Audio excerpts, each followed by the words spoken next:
Salut à vous, petits et gros tentacules, bienvenue dans cette vidéo du dimanche. On va voir plein de sujets de manière un petit peu chaotique. Donc voilà, je vais quand même me forcer à time coder en dessous. Hein, ça c'est le plan. Donc il y a plein de petites choses à aborder. Et puis voilà, donc on va parler de quoi? On va parler un peu de Dark Crystal, d'hyperespace, du masque et de l'épée, de Tal'Dorei, que je n'oublie pas quoi non plus, d'Invest World, et puis un petit coup de Shadowrun aussi. Hein. Et puis je vous ai glissé des petits voilà des petits sujets de transition entre chocs. Voilà voilà.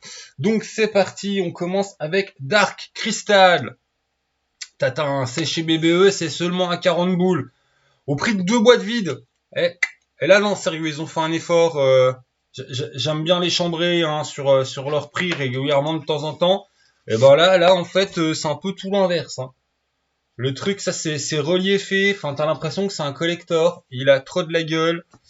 Du coup, l'intérieur, hop, là, c'est la carte, la jaquette, on ne perd pas de place. Et c'est en fait j'ai trouvé très très bon. Alors si je dois être déjà je le range à l'endroit, merci moi-même.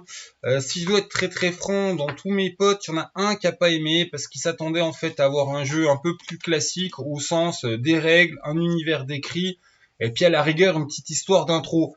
C'est pas ça du tout en fait. Il y a un peu de règles que j'ai trouvé bien faites et complètement suffisantes pour ce que ça m'autorise et une grosse campagne. Voilà, en fait, c'est un jeu campagne clé en main burst. Même si à la fin, tu peux te dire tiens, je peux réinventer des trucs. Mais ouais, c'est pas le concept. Donc voilà, si tu sais ce que t'achètes, t'as peu de chances d'être déçu. C'est sur Dark Crystal, le film, la série, les marionnettes, tout ça. Je vais vous rafraîchir la mémoire avec les jolies illustrations de fin. Voilà. Voilà. Hop, tatin. Donc je pense que ça vous rappelle votre petite mémoire d'enfant enfouie en vous. Et en fait, ouais, moi j'ai trouvé que c'était une belle réussite quand on sait où c'est qu'on fout les pieds. À savoir que ouais, la seule personne que je connais qui a été déçue parce qu'il s'attendait à avoir un jeu de rôle classique quand c'est pas le cas, c'est vraiment un gros burst avec une grosse campagne. Quand je dis grosse campagne, voilà, là je le prends pifomètre, hein, mais voilà, ça c'est la campagne. D'ailleurs, en termes de pages, je suis même voilà. Donc t'as vraiment un gros paquet sur la campagne. T'as de quoi créer tes persos, hein, c'est pas parce que c'est une campagne burst machin que t'as des pré-tirés. T'as quoi faire, t'as plusieurs tribus, enfin tu crées ton petit Gremlin, j'arrive jamais à prononcer ce truc. Tu crées ta petite poupée mignonne, et puis t'as une grosse aventure. Vu que c'est Dark Crystal, on pourrait se dire oh ben je vais pouvoir faire jouer à des petits. Il y a 2 3 passages qui sont un peu sombres. On n'est pas dans le méga dark, mais il y a quand même un petit peu voilà ce petit côté mélancolique du film et tout ça. Bah, c'est présent en fait dans l'aventure. Voilà. Et puis moi je trouve l'aventure sympa. Bon après ça c'est comme toujours, hein, c'est au goût de tout un chacun. Mais ouais, le livre il est bien fait. Hein, d'ailleurs c'est hop, t'arrives quelque part, t'as tout pour faire jouer la scène. Hop, t'arrives quelque part, t'as tout pour faire jouer la scène. Hop, t'arrives quelque part, Bien, vous avez compris le concept. On notera que des fois, peut-être que je les retrouve vers la fin, il y en a des faciles à trouver. T'as un joli bestiaire aussi à la fin. C'est bête à dire, mais ouais voilà. T'as tout le joli bestiaire à la fin, et puis des photos des marionnettes aussi sur la fin. Ça bouffe pas trop de place, hein, d'ailleurs, le livre, il fait combien de pages? Il est assez épais. 290 pages. Voilà, là on est à 290. Donc t'as des jolies photos des marionnettes à la fin. Et t'as certaines pages que j'ai trouvé assez sympas en fait, qui sont pensées pour hop. T'as un transparent qui vient se remettre sur la carte, avec ça c'est du texte supplémentaire. Alors là en fait c'est l'exemple d'ailleurs le seul où on peut dire oh c'est du coup ça fait un peu bordel avec le texte en dessous hein, mais on s'en sort bien. Enfin voilà quoi, Dark Crystal, moi j'ai été quand même bien conquis, même si il est vrai que le seul bémol qu'il faut quand même bien avoir en tête, hein, c'est ce côté c'est un burst. Ouais, c'est un burst, c'est un gros burst et il y a pour jouer longtemps et il y a pour jouer bien. Cette page aussi qui est spéciale. Par ici. Ah, voilà. Tatin. Donc bon, il y en a pas 150 000 hein, des pages comme ça, mais voilà, quand il y avait besoin, ils se sont même permis en tant que livre de faire des trucs bah, assez osés, sympathiques, hein, entre les pages qui viennent en transparence pour compléter les énigmes et les puzzles, machin, les grandes pages pour te présenter les gros endroits bien importants, puis garder bien ce rythme Voilà, une double page, la situation, machin, l'embrouille. C'est fait effectivement c'est pensé, je pense, pour nouveaux joueurs, nouveaux MJ. Ça limitera pas du tout les anciens joueurs, anciens MJ. Et ouais, non, vraiment, enfin bah c'est du joli, quoi. C'est du rapide à jouer. Les règles sont pas très compliquées. Et c'est un gros burst, une grosse campagne. Donc forcément, comme je sais pas qu'on parle d'un scénar, on sait pas quoi dire parce que sinon on spoil trop. Donc ouais, le seul warning scénar que je voulais mettre, si tu dis oh j'ai dit tout petit comme ça j'ai un jeu pour non en fait non ça il y a deux trois passages un peu sombre tristounet quand même hein, pour du petit enfant. Je dirais pas que c'est pour du petit enfant, tu dirais bien à partir de 12 ans, je sais pas, ils ont mis ouais 6 plus.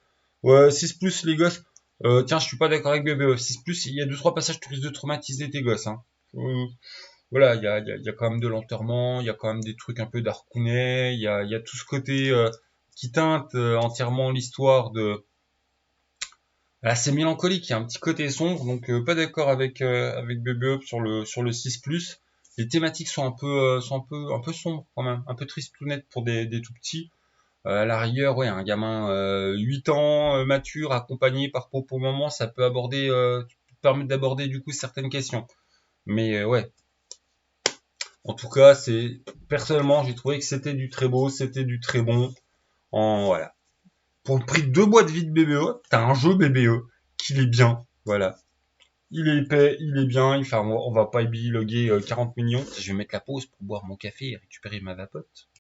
Enfin voilà, des fois je me fais un peu tacler d'anti-BBE primaire parce que je fais les chambres en comptant les produits BBE en boîte vide. Mais honnête, voilà, très bon rapport qualité-prix. En termes de livre, c'est un beau livre. En termes de jeu, c'est un bon jeu. Quand tu sais que c'est pas un jeu machin, enfin bon, j'insiste, hein, mais parce que voilà, une grosse discussion avec un copain bah, du coup, qui a vraiment regretté son achat parce que bah, c'était pas ce qu'il voulait. Lui, ce qu'il voulait, c'était voilà un vrai jeu de rôle. Quand bah, c'est pas ce que t'as, hein, voilà, t'as une vraie campagne, vraiment dans l'univers. C'est une trad, hein, alors les auteurs à la vraie base, c'est eux, c'est une madame et un monsieur. Elle a fait l'aventure, lui, il a fait tout ce qui était mécanique. Hop, la carte qui va bien avec. Enfin, t'as des outils pour le MJ pour pas te paumer dans tout ça. Voilà. Ça, c'est la fiche de perso. C'est la fiche de MJ. Et il y a une fiche de MJ. C'est pas classe. Les petites bestioles que tu joues avec leurs clans et tout. Tu as même des clans cachés à découvrir. Enfin ouais, non, moi j'ai été très très agréablement surpris. Et au final, le bouquin, enfin la jaquette est sympa, puis elle est jolie. Mais le bouquin est tellement bien, en fait, t'as envie de gicler la jaquette parce que voilà, ça a 15 fois plus de gueule, quoi. Sérieux, tu dirais un supplément collector Nephilim à 90 boules? Non. Et puis enfin, c'est en faux cuir, enfin, c'est vraiment une qualité bouquin bah, vraiment élevée pour un prix vraiment ridicule. Et je vais même pas besoin de rajouter pour les standards BBE, pour les standards jeux de rôle en fait. On sait que nos bouquins sont relativement rush parce que c'est produit en tout petits chiffres et puis que bah, les boîtes elles veulent des bénéfices pour pas couer. Hein. Donc voilà. Et ben là c'est vraiment non ouais, du très beau travail.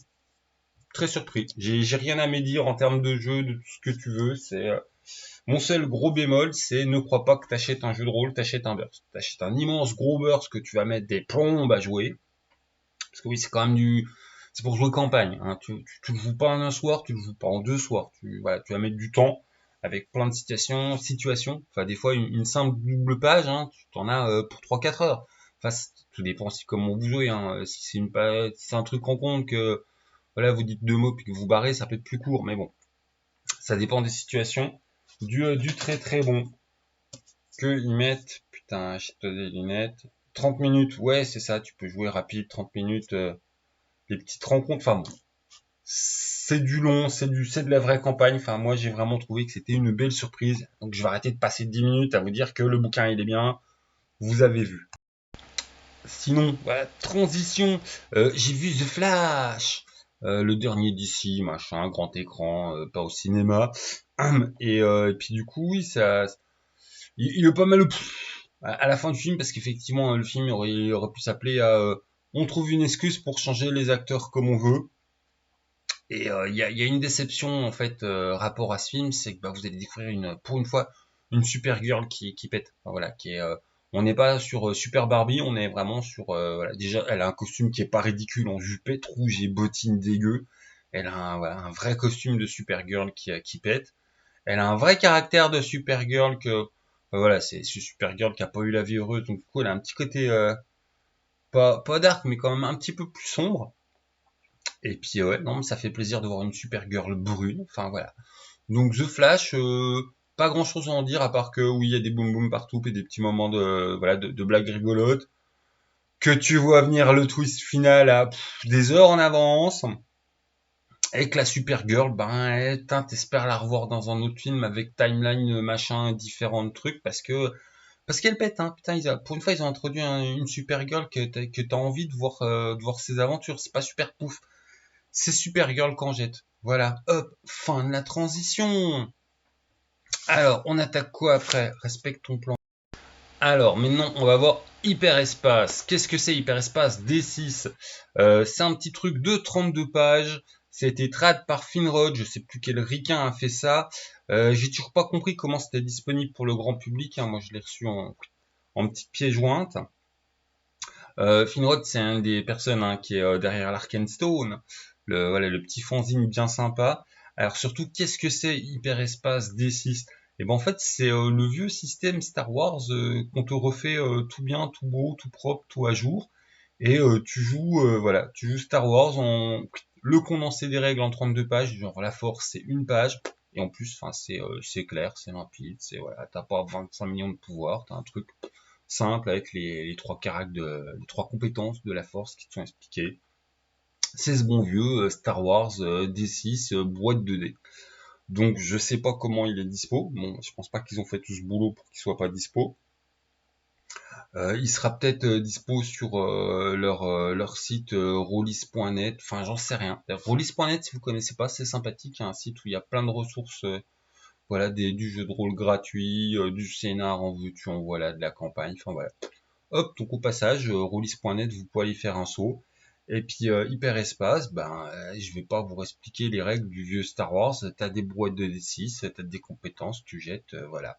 Donc une synthèse, j'oserais dire, qui est une traduction donc d'une synthèse ricaine qui avait été faite, qui est voilà, c'est propre, ça tient en 32 pages, c'est hop, c'est tout bien. Si vous voulez jouer à Star Wars en foutant la main sur des vieux PDF machin et que vous avez pas le moyen financier d'investir dans le dernier Star Wars qui est beau, qui est bien, mais qui est voilà, qui est gros et qui est cher, vous pouvez aller taper dans hop Hyperespace que hop que Finrod il va mettre dans les commentaires comment le choper, comme ça je vais remonter tout au-dessus. En fait c'est dimanche matin super tôt et je vais demander comment, mais bon je vais pas aller, je vais pas attendre midi que les gens me répondent sur Facebook et puis je vais pas aller faire du voilà du débourring à 7 heures du mat. Ouais les gens, moi j'enregistre, je veux des réponses. Donc voilà, réponse dans les commentaires. C'est une vidéo interactive avec les auteurs et les participants. Mais ouais, non, enfin j'ai trouvé ça, c'est très propre. Enfin, propre dans tous les sens du terme. En fait, le système, c'est un vieux système rodé, léché, qui se fait des fois chambrer sur son côté brouette de D6 parce que c'est quelque part son seul défaut, c'est que des fois tu arrives en mode brouette de D6. Après, c'est des D6 et puis bon, hein, il y en a pléthore, hein, des rôlistes qui aiment bien jouer des brouettes, jeter des brouettes de dés. Ça fait aussi partie du plaisir de jeu de certains. Donc voilà. Donc du très beau travail. Enfin, c'est propre, c'est épuré, c'est hyper bien maquetté, c'est agréable à lire, c'est rapide à lire, c'est bien écrit au sens, bien traduit au sens, y a pas de perte de blabla. Enfin, tout est concis et c'est bien mesuré dans son écriture. On n'est pas sur un truc qui va passer voilà 3 pages à t'expliquer un machin que ça passe très bien en un demi-texte. Bah là voilà, si c'est compréhensible et qu'il y a moyen de bien l'écrire en un demi-texte, c'est compréhensible et bien écrit en un demi-texte.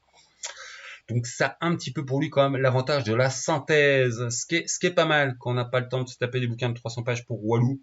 Donc bah voilà, là en fait t'as un truc hyper synthétique, clair, enfin voilà, c'est beau, c'est bien, c'est hyper espace. Je me demande si c'est pas, enfin voilà, j'ai pas envie de vous dire des conneries sur comment le choper, donc ceux qui sont intéressés, hop, le commentaire du dessus qu'on va épingler, voilà, de Finrod sur comment choper son travail de trad, qui est très beau, qui est très propre. Sinon, transition, et vous avez vu Darmanin, il a censuré un bouquin de Medfan Porn pour ados. L'auteur c'est Manukos, donc le bouquin il s'était vendu jusque là 500 exemplaires, donc là je pense que ça va un peu exploser ses ventes. Là, quand le gouvernement fait de la pub à un truc qu'il veut interdire. Et puis, ouais, c'est surtout le côté... alors, je vais pas prendre position sur un truc que j'ai pas lu. Ça annonce, veut dire, en fait, il y a un moment, faut fermer sa bouche. Après, connaissant Darmanin, tu te dis, ouais, il y a dû avoir petit dérapage.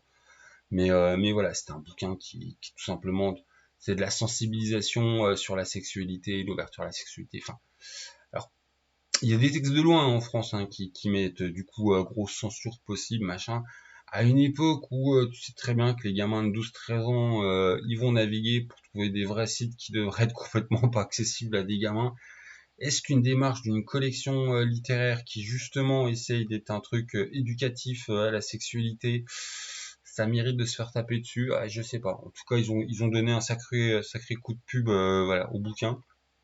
Et puis j'en parle tout simplement parce que le bouquin, en fait, sa thématique, c'est un gamin un peu paumé qui a des gros complexes parce qu'il a un tout petit kiki. Et du coup, pour compenser, il écrit du Medfan porn. Voilà, je savais même pas que ça existait. Enfin, du coup, j'ai trouvé ça rigolo d'un point de vue jeu de rôle, du Medfan porn. Voilà, c'était marrant. Hop, fin de l'information transitionnelle. Maintenant, on va attaquer le masqué l'épée, qui est pas du Medfan, qui est plus du Renaissance avec une petite touche de fantastique. On joue 17e, 18e. Ça s'appelle la cape et l'épée parce qu'il y a très longtemps, en fait, en Grèce, il y a un type qui s'est révolté contre les riches, les bourgeois, les nobles, enfin tous les méchants qui exploitaient le peuple et qu'il a mis un masque pour redresser les torts. C'est un peu le zéro de l'Antiquité.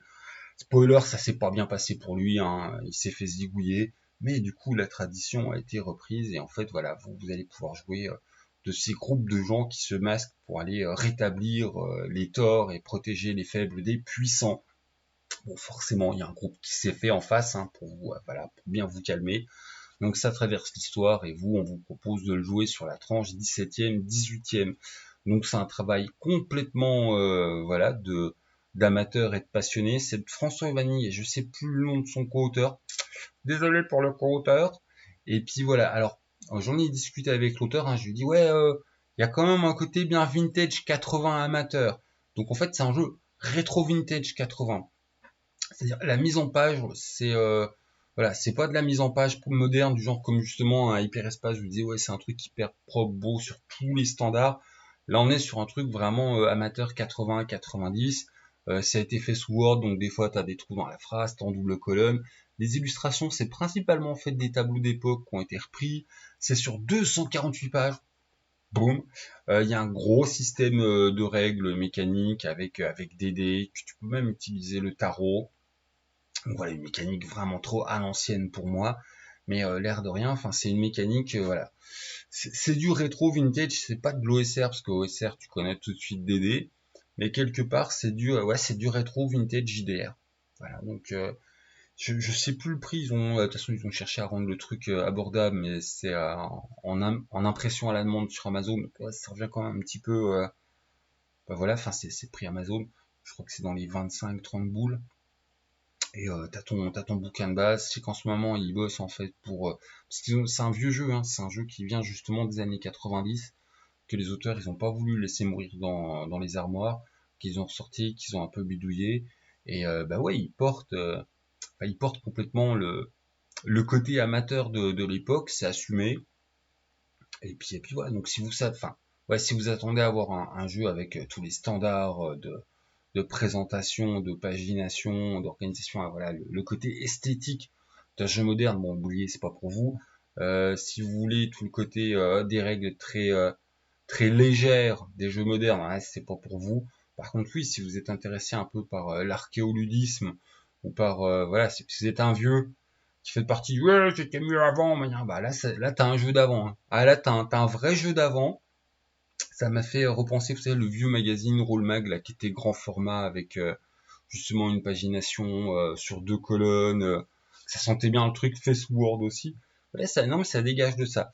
Donc voilà, si vous voulez jouer alors j'allais dire des euros, c'est plus sérieux que du euro, puis il y a une petite pointe de fantastique.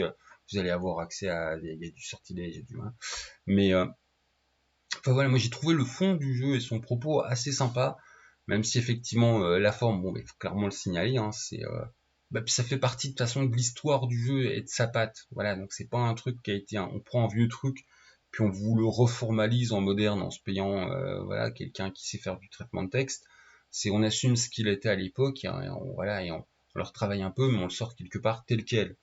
Donc hop, voilà, t'as du contexte de jeu, t'as une grosse partie règles, t'as un peu plus de 50 pages de livre dont vous êtes le héros, pour voilà, pour bien te mettre dans l'ambiance, puis que le MJ qui lit le bouquin, il a aussi un petit quelque chose à jouer pour lui. Et puis t'as un petit scénar d'intro, voilà. Donc les liens dans la description, que j'ai les liens Amazon du truc. Et puis voilà, tout simplement. Donc c'est plus un truc qui s'adresse aux papis de la chaîne, hein. Enfin, papy, je me mets dedans, hein, voilà. Mais bon, il y a des plus aînés que moi qui regardent. Tout comme pour les jeunes, si vous voulez voir, c'était un peu quoi les trucs d'avant, ça peut être pour vous. Tout simplement, le masque et l'épée, j'ai oublié un truc important dessus. Non, en fait, c'est si, il y a un, voilà, je voulais le dire, mais je suis parti en cacahuète. Ils ont fait donc un gros recueil de scénars, hein, qui est actuellement en compilation. Donc c'est pas, on écrit les scénars ont été joués what mille fois dans what mille conventions. C'est juste, voilà, faut qu'ils le reprennent, qu'ils mettent tout dans un bouquin. Je trouve ça important parce que en fait un jeu, voilà, c'est bien aussi quand il a son gros corpus de trucs à jouer avec le jeu.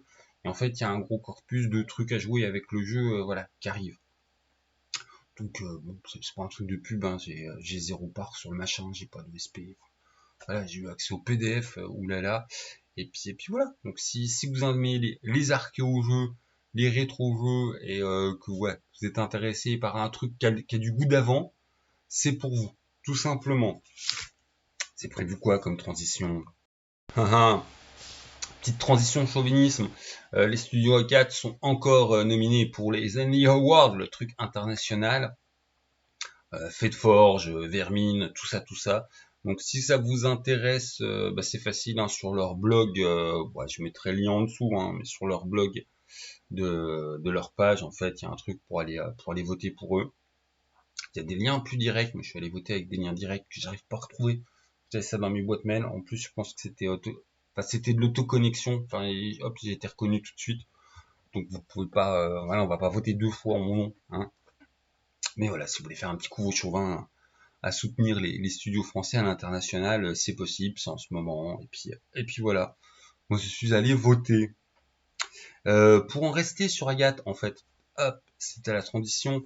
On va parler un tout petit coup de Tal Doré. Pourquoi seulement un tout petit coup?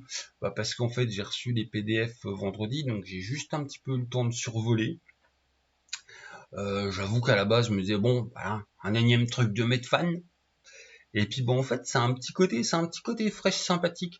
De tout ce que j'en ai lu pour l'instant, je trouve que ça arrive à avoir le pied entre des nouvelles propositions un peu fraîches et puis assez de reprises de trucs classiques pour que tu te sentes à la maison en 10 minutes. Et puis dans son organisation, c'est ultra bien pensé, intelligent. Donc c'est pas en fait du tout une prod d'Agathe, hein, c'est une prod de Critical Role en fait. C'est de Matthew Mercer, le super MJ vachement connu de Critical Role. Je regarde pas trop Critical Role parce que la flemme, voilà, c'est en roast beef. Mais du coup en fait, tu sens que le mec il touche sa bille parce que la présentation d'informations en fait en termes de prise en main, c'est c'est ultra immersif, simple. Ne serait-ce, le moment description géographique, à chaque fois tu as une description qui est bien synthétisée sur qu'est-ce que tu trouves dans le coin. Et puis après, hop, tu as des propositions de scénar. Et même les propositions de scénar sont bien organisées par hop, ça c'est pour du niveau 3-4, ça c'est pour du niveau 17-18, enfin c'est bien compartimenté sur les 4 échelles de puissance des DS. Enfin c'est voilà. Donc du très bon boulot. Je suis allé fouiller un peu sur justement le studio Agathe, j'ai même pas été foutu de trouver comment on pouvait foutre la main sur ce PDF. J'espère qu'ils le sortiront en mode imprimé parce qu'en fait oui, c'est effectivement un cadre de DD qui est plutôt sympathique, hein. Je connaissais pas, c'est venu à cause de la vidéo les cadres de DD machin, on m'a dit tu connais pas ça. Et du coup c'est très bien. D'ailleurs, c'est hop, je vais taire le nom du fournisseur illégal de ce PDF. Je ferai juste un petit coup de pub pour son assaut, hein. Donc le Cercle des Trois Royaumes, association de rôlistes à Dague, hein, pas au Cap Dague, on n'est pas sur une association de cul nu. Je suis honteux, j'ai fait une blague que je pense que les gens de là-bas, tous les blaireaux doivent leur faire. Et j'ai été le blaireau du jour, les gars. Mais voilà, c'est une association de rôlistes, ils créent des trucs, machin, enfin voilà, si vous êtes du coin et que vous êtes un rôliste esselé, ne soyez plus esselé, allez les rejoindre. Et puis ouais, moi je voulais les remercier d'avoir complété ma culture, parce que je vais prendre mon temps de découvrir bien Taldoré, parce qu'effectivement, enfin une très bonne trad sur voilà, un très bon univers que effectivement Matthew Mercer, il touche un peu sa bille. Voilà, ne serait-ce sa présentation des héros, c'est un petit goût assez sympa dans comment il construit le truc, c'est les petites pages au début où l'auteur il fait ouais, j'essaie de faire ça. Et en fait, c'est des héros qui ont ce côté romantique au sens, bah oui, ils sont héroïques, ils sont grands, ils sont beaux, et c'est un peu des connards. C'est-à-dire, ils le présentent pas comme ça, mais ils s'engagent en aventure, ouais, c'est un peu pour la gloire, c'est un peu, il y a tout le côté, oui, on le fait pour redresser des torts, mais aussi un peu pour la gloire, la fortune et notre ego surdimensionné. C'est assez marrant, rien que par rapport à ça, voilà, ça rit un petit peu des clichés, ça joue de l'anti-héros, mais avec une petite touche un peu décalée. Ça m'a fait penser à septième, enfin au héros de septième C, mais justement un peu plus, en un peu plus sombre, en assumant ce côté que le héros romanesque a un côté tête à claque. Et ben là, t'arrives justement à avoir à la fois ce côté charmant du héros romanesque, tout en ayant aussi un petit peu ses travers, quoi. Donc non, mais du peu que j'ai lu, ouais, en fait j'ai fait le survol des pages en faisant hop hop, je pioche à droite et à gauche. J'ai été assez conquis, donc Tal Doré, ouais, voilà, une vraie présentation d'ici, je sais pas, 15 jours, 3 semaines, quand j'aurai vraiment bien lu le PDF, parce que là, pour l'instant, c'est juste voilà, la petite claque du petit coup de fou du, hein, je comprends pourquoi on m'a embêté pour que je lise ça. Effectivement, ça se lit, c'est bien. Donc oui, voilà. C'était pour en toucher deux mots, puis remercier les fournisseurs non officiels. Sinon, hop, on va attaquer les vrais sujets importants gros. Transition avant les vrais sujets importants gros. Ce soir, je teste mon peut-être futur scénar commercialisé. On verra. De toute façon, voilà, je produis généralement. J'ai un gros premier jet de mon gros Lobby Boulga. Après, je le teste, je le teste, je le teste. Il se modifie plein de fois. Puis à la fin, on voit si on arrive à en faire quelque chose. Donc c'est un scénar dont je suis assez content, voilà, qui joue avec certains codes, qui a un côté d'actualité, qui a un petit côté voilà, militant écolo, à surprise, ouais, je vais surprendre tout le monde. Et puis voilà, nous, on le teste ce soir, donc je suis un peu tout frileux du testing. Bon, c'était pas ça dont je voulais parler. Je veux vous parler, et puis hop, lancer de la polémique. Inverse World, qui tient pas comme ça, parce que c'est une blague nulle. Donc ça, c'est la version sous-faite qui vient de la ludothèque de l'autruche, mais c'est à la base un truc fait pour la peau. Et puis je voulais pas spécialement parler d'Inverse World parce que ouais, hop, c'est un truc motorisé sous fait, il y a des règles spéciales. Le seul truc que j'ai envie de dire, c'est que non, les planches à voile volantes, c'est juste ridicule. Il faut que je retrouve le dessin. Voilà, voilà. Voilà. Il y a un truc dans le jeu où j'accroche pas, c'est ça. Je trouve ça kitsch. Mais sorti de ça, en fait, j'ai envie d'utiliser le jeu pour parler d'un phénomène qui est pas du tout le mal en soi, mais qui perso en tant que rôliste, en tant que consommateur de jeux de rôle, me tape sur le système. Les jeux sans background. Voilà. Pourquoi? Parce que j'ai commencé une World, je dis ouais. Et puis j'ai fini un World, j'ai dit oh non, non, pourquoi? Non, saligo. Parce que l'autre il me dit oui, mais c'est de la peau, machin. Il a ce symptôme de certains jeux où en fait le background c'est trois miettes et puis après ça a construit entre MJ joueurs. À savoir, on va avoir des jeux comme Sapiens où l'auteur te construit un immense jeu tout bien et volontairement laisse des zones de trucs où il dit clairement ça je répondrai pas. C'est au MJ ou aux joueurs de s'en emparer. La solution c'est ce que vous voulez. Voilà. T'as des jeux au contraire où t'as des mystères et qu'en fait l'auteur il a déjà complètement tout tripé sur 25 futurs suppléments ou tout ce que, enfin voilà, où il sait où il va, machin. Enfin, je pensais à Tikok dans Kimba où il a déjà tout tripé. Hein. Son univers est... Voilà. Et Endless World, à la fin, j'étais totalement frustré parce que les petites miettes de background que t'as, je les trouve excellentes. C'est un monde en fait où tu joues dans une terre creuse, t'es à l'intérieur. Le soleil est remplacé par une espèce de puissance cosmique, dieu, machin, tu sais pas trop, qui est enfermé dans une cage qui brille avec de l'or en fusion, machin, qui remplace le soleil.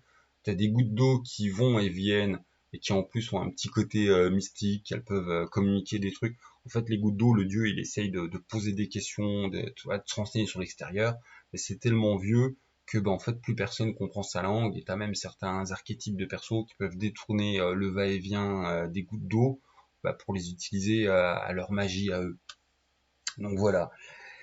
Et je pourrais pas vous en dire plus, parce qu'en fait le plus il est pas construit.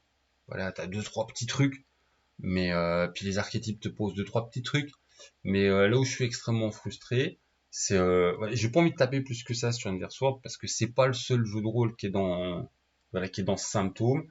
Je sais que c'est un symptôme qui peut justement aussi être vachement marqué sur le côté apo, mais le côté apo en fait t'es dans de la vanilla. Donc en fait, t'as pas besoin de support à la création. Je voudrais dire, t'as toutes les productions Medfan classiques qui sont déjà des supports à la création. Tandis que quand tu fais quelque chose d'original, mais qu'en fait ton côté original du background, ça tient sur une feuille A4, et je suis gentil, et qu'à la fin c'est ouais mais non, allez-y, créez ce que vous voulez. Moi, ça me frustre complètement. Voilà, j'ai des copains qui ont ce symptôme en fait pour dédicace à toi Cédric, pour les règles. Je défends souvent que les règles, moi j'ai pas besoin qu'il y en ait 15 millions et que tout soit fait parce que voilà, je bidouille facilement et ça me dérange pas. Et eux, au contraire, enfin, on s'engueule entre nous parce que ils ont l'impression d'acheter un jeu qui est pas fini et que justement faire sauter une règle, ils savent faire, mais ce qu'ils veulent justement, c'est un corpus de règles bien pensé qui couvre à peu près toutes les situations qui peuvent être générées justement par ce type d'univers de jeu. Le truc, c'est un peu genre tu joues à DD sans règles de magie. Tu aurais l'impression que c'est du foutage de gueule. Moi, effectivement, c'est les règles de magie d'ADD, au lieu d'avoir 150 pages de grimoire, ça tient pas grand chose, c'est pas grave, ça me va, je fais de la magie libre, machin, je suis content. Mais du coup, c'est ça transposé par rapport au background. Et je suis je suis vraiment un amoureux de background. Beaucoup de jeux de rôle, je les lis pour me bouffer le background en fait. C'est ce qui m'intéresse, c'est pas spécialement les mécaniques ludiques. Hein. À force, je commence à avoir une certaine expertise des mécaniques ludiques, puisqu'à force d'en lire, voilà. C'est pas ma cam, c'est pas là-dessus où je m'épanouis. Et du coup, putain, mais c'est ces jeux où t'as trois, voilà, t'as, hmm, t'as trois petites pièces de background qui sont intéressantes, mais que du coup t'as rien après. À partir du moment justement où ça sort des sentiers battus, je trouve ça extrêmement frustrant. Et je trouve ça frustrant au sens où je comprends, toi, tout le discours du faut donner pour déclencher l'imaginaire du MJ, que le MJ après est construit, je veux bien.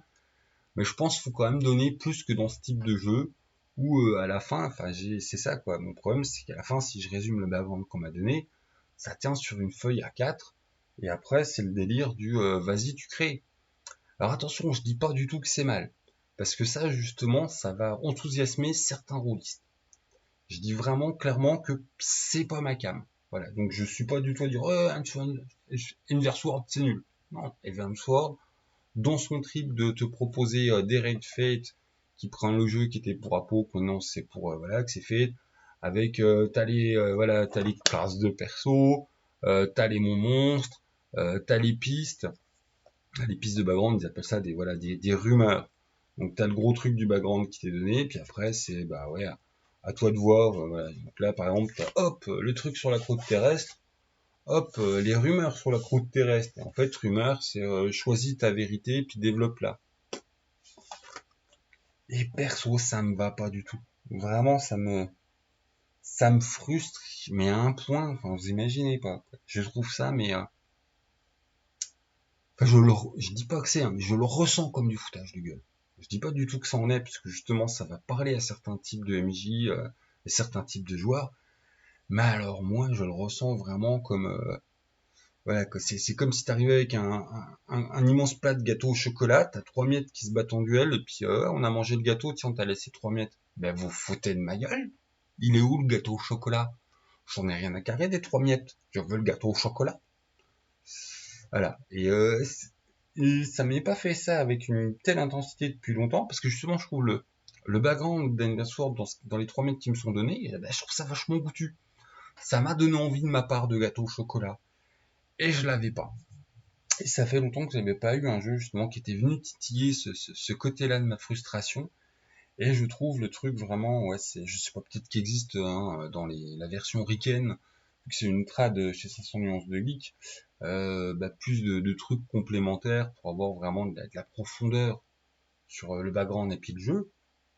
Mais là, je trouve que c'est une grosse boîte à outils qui t'ouvre la possibilité d'aller dans cet univers qui est à co-construire joueur MJ. Voilà. En sachant que tu as quand même des trucs qui t'ont donné hein, sur la spécificité de certains équipements, la spécificité de certains archétypes, et puis les pistes et les rumeurs qui te sont données. Mais à mon sens, pour moi-même, je mets bien des guillemets partout parce qu'en fait, il est pas mauvais du tout dans sa proposition, dans ce qu'il fait. C'est juste que putain, j'ai fini la lecture, mais j'étais frustré. J'étais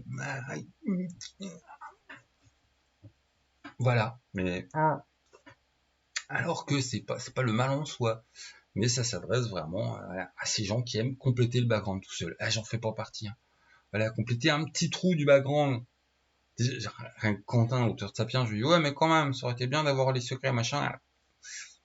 Alors qu'il y a un immense univers construit à côté. Alors autant dire qu'il y a un truc où l'univers, ça se résume en 4 lignes et puis démerde-toi mon coco, ça me voilà, d'un point de vue créatif, je pourrais en débattre des heures tellement je trouve que c'est du foutage de gueule de la part des auteurs.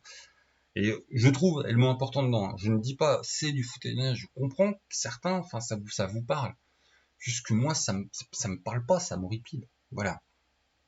Donc c'est pas du tout un coup de gueule sur Ingos Sword qui est pas bien machin. Je veux dire dans sa catégorie de jeu, voilà, il propose des mécaniques pour jouer le truc, machin, ok si tu veux. Mais moi dans ma réception de ma petite subjectivité et sensibilité de joueur de jeu de rôle, il n'y a pas grand chose qui m'avait autant frustré depuis un moment. J'étais vraiment, j'étais vénère Lucifer à la fin, du genre, c'est ça. On est venu me donner des miettes d'un bon gâteau au chocolat, qui après on m'a dit, ah, vas-y, démerde-toi, trouve la recette. Ah. Bon, voilà. C'était le petit, non pas coup de gueule, mais coup d'humeur. La petite transition. Bah, tout simplement que, voilà. À la maison, on se regarde en ce moment Titan, la dernière saison. Puis Secrétoire. Secrétoire, je me l'inflige en fait, juste pour être à jour sur les MCU. Mais qu'est-ce que Titan, c'est mieux que Secrétoire. Hein. À la base, je suis plus Team Marvel que DC, mais alors là, Secrétoire, c'est le truc qu'il faut se mettre pour s'endormir. Hein. J'ai pas encore regardé le dernier épisode qui est sorti parce que ça me hype pas du tout.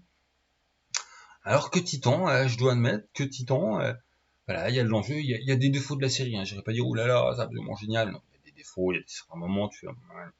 Mais dans l'ensemble, ouais, il y a de l'enjeu. Il se passe plus en un épisode de Titan que dans la moitié encore, hein, je suis à l'épisode quoi, 4 ou 5, que de tout ce que j'ai vu de Secrétoire. Secrétoire, t'as l'impression qu'ils ont décidé de couler Marvel ou quoi? C'est une absence totale d'ambition alors qu'ils avaient un truc, enfin ils avaient un des gros arcs qui branchait bien les fans. Je sais pas si on va être original, on va faire un truc qu'on s'ennuie. On va faire Nick Fury est devenu un vieux loser et il se fait chier dans la vie et il sert à rien et c'est pas, on aura peut-être un dernier épisode où tout d'un coup basculement et en fait Nick Fury il est trop fort. J'espère un dernier épisode où Nick Fury en fait c'est autre chose que voilà qu'un vieux blaireau. Parce que là pour l'instant c'est surtout Nick Fury, mais pourquoi tu pars pas à la retraite en fait hein. Raccroche, hein, va te prendre un chalet dans les Pyrénées, fais autre chose. Tourne la page Nick, c'est fini pour toi, tourne la page. Voilà. Et pas compris. Et pas compris. Titan, bien. Alors que la saison 3 était un petit peu en baisse, la saison 4 là vraiment sympathique avec des nouveaux jeux, des petits trucs bien. Enfin, voilà, il y a un ou deux personnages qui à claque, mais bon, c'est pas voilà. Vraiment, c'est des ados, c'est un peu le principe qu'il y en ait qui sont tête à claque. Mais voilà, une bonne surprise. Voilà, c'est juste ça que j'avais envie de dire. Et puis on va finir par le petit instant Shadowrun. Petit parce qu'en fait, hop, ouais, j'ai qu'émergence en physique, et puis l'autre c'est Unreal Matrix. Ouais, j'ai encore prononcé ça comme la maîtresse. Enfin bon, Matrice 2.0 de la V4. Toujours une pseudo-polémique en fait. La V4 a vu donc l'avènement des technomanciens, qui suit en fait, c'est venu doucement, on a déjà eu les otaku, puis après on a eu les technomanciens. Quand ça a apparu, ça m'avait plutôt ça m'avait, voilà, j'étais pas super conquis par le délire, même si quelque part, dans l'augmentation de la magie, pourquoi, enfin, on sait que la magie de Shadow a une certaine appétence pour tout ce qui existe, donc oui, pourquoi elle aurait mis la matrice à distance. parce qu'il y a le côté, bon, plus je m'implante, plus je baisse mon essence, plus ma magie elle descend, mais c'est pas la magie qui est anti-cyber, c'est juste que vu que tu te charcutes, tu te fais du mal, bah tu bousilles ton aura, tout ça, enfin, voilà, il y avait une logique. Et les technomanciens, pour ceux qui ne savent pas, hein, comme le nom l'indique, bah c'est les magiciens de la matrice, tout simplement. Et on en est, voilà, à Anarchie, et beaucoup plus tard, et les technomanciens se sont bien installés. Le gros truc, de toute façon, la V4, c'est le crash de la matrice, les IA qui deviennent beaucoup plus officielles, le fait que les technomanciens, justement, apparaissent. Ça avait été, du coup, une édition qui a bien mis quand même la lumière sur tout ce qui était matriciel, tout ce qui était technologique. Et c'est pas plus mal que, bon, à travers les différentes éditions de Shadowrun, des fois on a une avancée magique, des fois on a une avancée technique. C'est vrai qu'on a plus souvent une avancée magique. Bon bah là ils avaient réussi à faire un petit coup les deux à la fois, c'était pas plus mal, enfin c'était malin, puis du coup on passait à la matrice sans fil, tout ça. Et en fait voilà, j'étais vraiment pas conquis. Bon, je suis toujours pas méga giga conquis, pour une raison toute conne, c'est que j'ai l'impression que du coup les deckers tu peux tous les mettre à la poubelle. Je vois pas, bah, après c'est parce que j'ai une appétence aussi pour la magie quoi dans les jeux de rôle. Mais je vois pas c'est quoi le fun d'aller jouer un decker quand tu peux jouer en fait un technomancien qui va pouvoir se connecter aussi bien, enfin aller faire des trucs de drone que des trucs voilà de bidouille magique dans la matrice, casser sprite, enfin c'est plus intéressant. Après, bah, comme souvent, ils ont réussi à rendre un truc cohérent en fait. On ne cessera jamais de le répéter, hein, c'est la grosse force de Shadowrun. On est parti d'un truc où t'as envie de dire mais vous avez fumé du crack les gars, ça va pas dans votre tête, Cyberpunk plus les elfes de DD dans le même jeu, mais ça va être de la merde pour faire un des jeux de rôle les plus cohérents qui existent de toujours. Voilà, en fait. Vu le nombre astronomique, je sais pas, mais c'est clair qu'ils ont dépassé les 250, les 300, enfin, les seuls jeux qui ont autant de suppléments, c'est quoi? C'est Cthulhu puis DD. Je pense qu'il y a peut-être plus de suppléments pour Shadowrun que pour tout ce qui est Vampire et compagnie. Hein. Ouais, après, avec toutes les gammes, non. Mais voilà, ça se joue dans le top 5 de ces jeux qui ont le plus de suppléments. Tout DD, tout Cthulhu, tout Vampire Co, tout Shadowrun. Je saurais même pas si y a un cinquième qui oserait rivaliser avec eux. Qui a autant de suppléments qui ont été faits. Bah eux, ils arrivent à rester cohérents au bout de... What enfin, on en est à la V7, je compte Anarchy comme une version, donc t'as envie de dire, des dizaines d'auteurs différents, bon, des fois des quoi qu'il y ait des merdages, hein. Et là encore, bah, la force, c'est de prendre un truc technomancien et en faire quelque chose d'appétant et de cohérent. Enfin, technomancien, je vais aller les relire dans, justement dans la version anarchie. Ils ont leur côté séduisant. Enfin, voilà. Shadowrun qui arrive à faire des trucs bien malgré de la merde. Et j'essayais de me rabibocher avec le délire des technomanciens. C'était juste, oui, à mon sens, les deux suppléments les plus sympas pour bien me mettre dedans, bah, c'est les suppléments quelque part d'origine, de prise, de machin. Tu te rends compte aussi à quel point, bah, quand ils apparaissent, ils mettent un peu le bazar. Et pour ça, je vous conseille de lire Émergence, qui a un côté un peu plus background, un peu moins vérité, machin. Et Ingrid Matrice 2, Matrice 2.0, qui est plus le supplément avec, voilà, toute la vérité vraie, machin. Émergence, c'est plus, justement, hein, pour que le titre, ils émergent, ils arrivent, donc t'as des morceaux de vérité, mais t'as certains qui témoignent, qui disent pas, qui sont technomanciens, tout ça. Tandis que dans Matrice 2.0, voilà, tout le monde il est à jour, ok, ils existent, on n'en est pas à dire, mais quelle est cette manifestation, qu'est-ce qui se passe. Voilà, donc, émergence, supplément plus sympathique en termes de background, sensation du monde et puis tout ça. Matrice 2.0, supplément beaucoup plus intéressant d'un point de vue règles, vision d'ensemble, qu'est-ce qui se passe, comment je vais utiliser ça à table. De toute façon, c'est de la V4. Maintenant, c'est devenu, les technomanciens, ils peuvent faire partie de n'importe quelle équipe. Ils ont pas complètement du tout remplacé les deckers, parce qu'ils sont, dans l'univers de jeu, ils sont là depuis à peine plus d'une dizaine d'années, hein, c'est pas non plus énorme. Puis ils ont un petit côté rare aussi, hein. Et puis voilà, mais vu que joueur, tu crées bien ce que tu veux, les dernières versions essayent que ça soit moins scripté et puis un peu plus équilibré, mais le techno, le technomancien a vraiment un côté, une souplesse, une multiplicité, je trouve qu'il enterre le decker. Enfin, c'était juste pour mon communion public les technomanciens à la base, comme pas mal de trucs de temps en temps qui sont osés faire de Shadowrun. J'étais vraiment frileux. Puis bon, ouais, voilà, après la V5, la V6, c'est Anarchy, il faut bien reconnaître que bah, il se mélange bien dans le Glooby Bull Gap. On a envie de dire à quand pouvoir jouer pleinement des IA et puis des esprits, hein, voilà, quelque part. Et puis c'est tout. Puis oui, bah, j'en ferai pas, je sais pas combien de temps je parle en fait de ça. J'en ferai pas une méga rétrospective. Et puis ouais, c'est des trucs que j'ai lus sur Shadowrun dans la semaine. Donc je vais pas broder au-dessus. Je m'attendais à faire un des petits points où Shadowrun, j'allais peut-être un peu râler, puis au final, bah non, ils s'en sont bien sortis. Donc vous, hein, les fans et les amateurs de Shadowrun, comment donc vous intégrez les technomanciens à vos tables, hein? Parce que, hein, c'est pas facile. Voilà. Bon, bah je vous laisse, il y a des tas de choses à faire. Puis déjà 45 minutes où c'est un gros bric-à-brac où je pars dans tous les sens. Cette émission n'a aucun sens. Voilà, voilà. Des bisous à tous, jouez bien, profitez bien du soleil, en vous mettant à l'ombre parce que, hein, pas bien les coups de soleil, et puis tout ça, puis hop, je vais m'occuper de mes bestioles. Salut les gens, jouez bien.